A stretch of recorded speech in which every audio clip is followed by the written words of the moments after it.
Vous le savez certainement, TeX a été conçu par Donald Knuth pour concevoir des documents mathématiques parfaitement composés d'un point de vue mise en forme et mise en page. Pour cela, nativement, la TeX nous propose le mode de rédaction mathématique dans le texte, afin de rédiger des équations dans les lignes des paragraphes. Eh bien, voyons ceci dans cette séquence.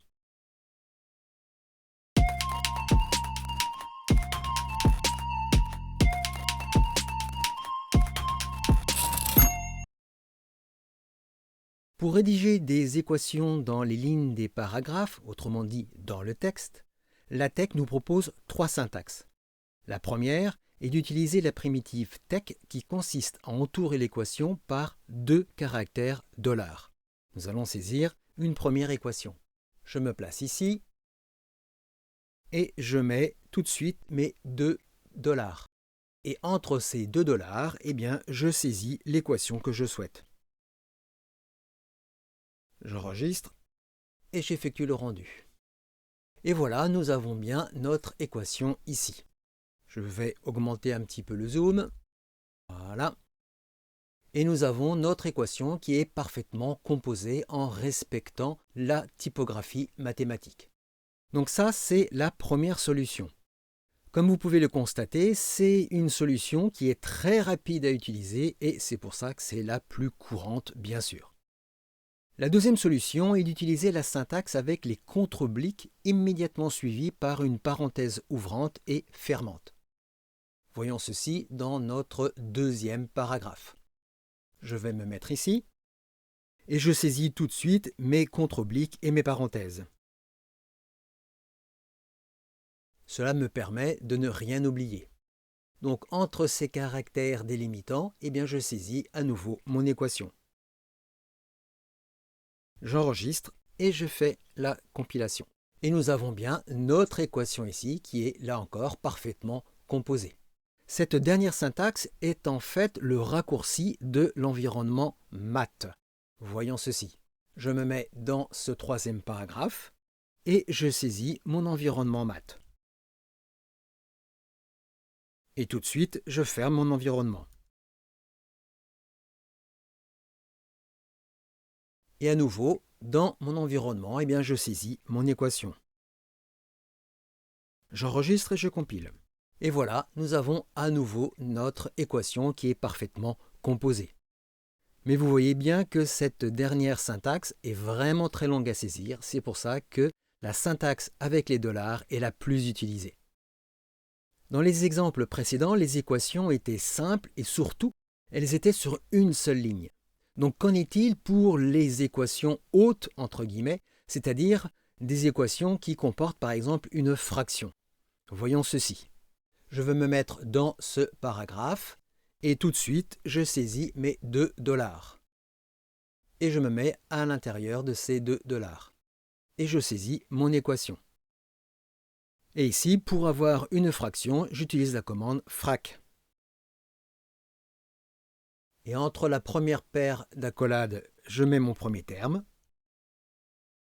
Je saisis mes deux autres accolades et je saisis le deuxième terme. J'enregistre et je compile. Et voici mon équation. Donc cette équation comporte une fraction. Et bien dans ce cas, la TeX modifie automatiquement la taille des caractères afin d'optimiser la hauteur de la ligne qui comporte cette équation.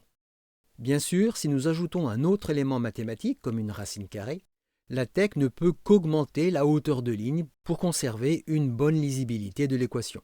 Voyons ceci en modifiant l'équation précédente. Pour plus de facilité, je vais faire un copier-coller.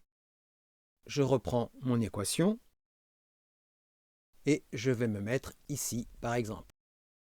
Et je vais rajouter une racine carrée. Pour ce faire, j'utilise la commande sqrt. Et j'englobe le tout par une paire d'accolades.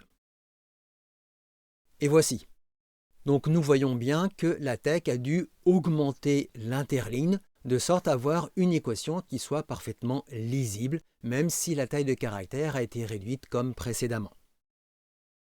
Lorsque vous saisissez une équation mathématique, la TeX gère parfaitement les espaces autour de cette équation. Mais vous pouvez parfaitement modifier ces espaces en redéfinissant la commande mat_surround. Alors, premier cas de figure, si vous le faites dans le préambule, cela va affecter toutes les équations en ligne du document. Voyons ceci. Donc, nous allons saisir cette nouvelle valeur dans le préambule. Comme toujours, je mets un commentaire pour indiquer ce que je fais. Je vais ajouter la commande setLength. J'indique que je redéfinis ma commande mat_surround.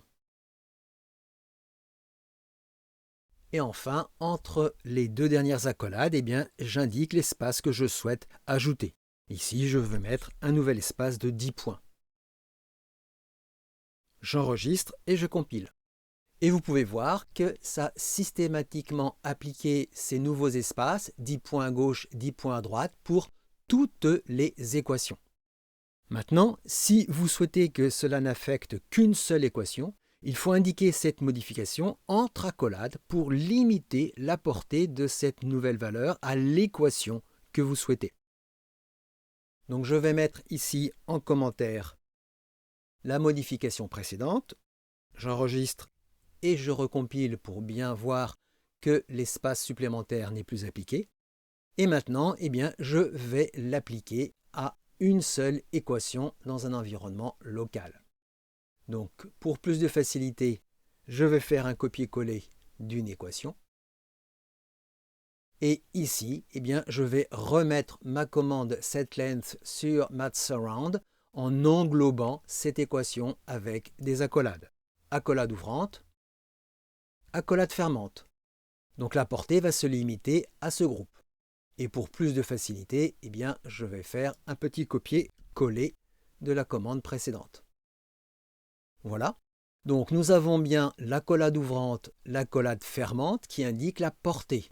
Et dans cette portée d'accolade, nous redéfinissons avec setLength l'espace mathématique autour des équations avec mat_surround d'un espace supplémentaire de 10 points. Et donc ça va s'appliquer uniquement à cet environnement, à cette portée qui est définie entre les deux accolades. J'enregistre et je compile. Et voilà, nous avons bien un espace supplémentaire de 10 points à gauche et à droite, mais uniquement pour cette équation. Vous voyez que cela ne s'applique en aucune manière aux autres équations. Pour terminer, nous allons mettre en évidence une équation. Pour ce faire, nous pouvons l'encadrer avec la très classique commande fbox. Je vais me mettre dans ce dernier paragraphe, je vais me mettre ici. Et donc, je saisis ma commande fbox, accolade ouvrante, accolade fermante.